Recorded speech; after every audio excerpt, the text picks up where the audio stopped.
Hi, it's Dan Earhart. The rest of the news Monday. Good morning. Last night, it was the red carpet live from the Chapter 11 Theater, or live from the Flomax Theater. HuffPost headline this morning, Silence is Golden, tells you everything you need to know about Best Picture, and Meryl Streep was headed out for a couple of whiskeys after winning for the Iron Lady. And Sacha Baron Cohen, he gets the Lifetime Achievement Award for You'll Never Work in This Town Again. The Hollywood Reporter headlines, Oscars become badly paced borefest. But wait, there's more. Here's the review. The show started deathly slow and then got slower. Boring and bloated. No sense of excitement or entertainment.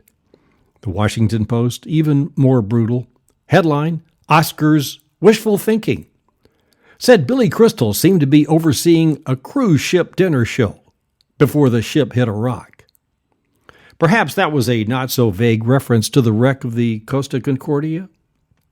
Well, the blonde tour rep seen whining and dining with the good captain just before that horrible crash off the island of Giglio last month has given her first interview.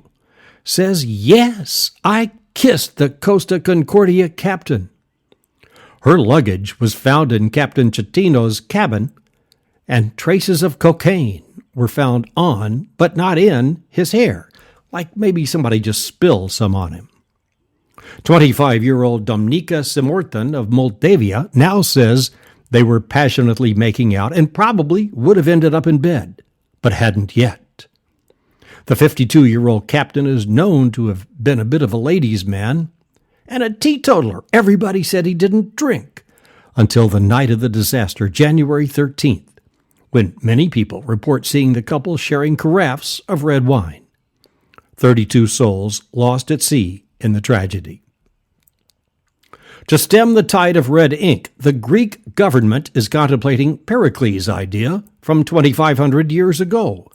Raid the Parthenon. In this case, selling film and photo rights to use the ruins. In the original, actually selling off gold and artifacts to finance the Athenian war with Sparta in 431 BC. If only Greece could somehow profit from the enormous popularity of Greek yogurt. Sales have doubled each year for the past 3, and this week Ben & Jerry's is introducing 4 frozen flavors just in time for another La Niña summer. Strawberry shortcake, raspberry fudge chunk, banana peanut butter, and blueberry vanilla graham. Remember that proposal last week to regulate sugar like alcohol? Strawberry shortcake. This past month, Hawaii broke a record for tourism spending, almost $1.5 billion for January alone, making it the biggest month ever. Big increases in visitors from the East Coast, Canada, and Japan. People who live in Alaska like to go to Hawaii a lot, too. Ron Paul is calling Rick Santorum desperate. Santorum has said that Ron Paul and Mitt Romney have cut a backroom deal to conspire against him. Primaries tomorrow night in Michigan and Arizona, whose Governor Jan Brewer snubbed the president yesterday by not attending the governor's dinner at the White House.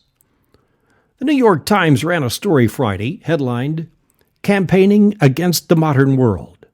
Rick Santorum challenges Kennedy 50 years later. JFK said, I believe in an America where the separation of church and state is absolute. Santorum now says that makes him want to throw up. The article says Santorum is rarely happy and possesses a belief system based in the 16th century. Oh, he's running for president. Santorum thinks entirely too much emphasis is being placed on higher education in America. Called the president Smug for so advocating. Oh, he's running for president on a platform of a less educated America. Come back tomorrow. Thanks for listening. Dan Earhart with the rest of the news.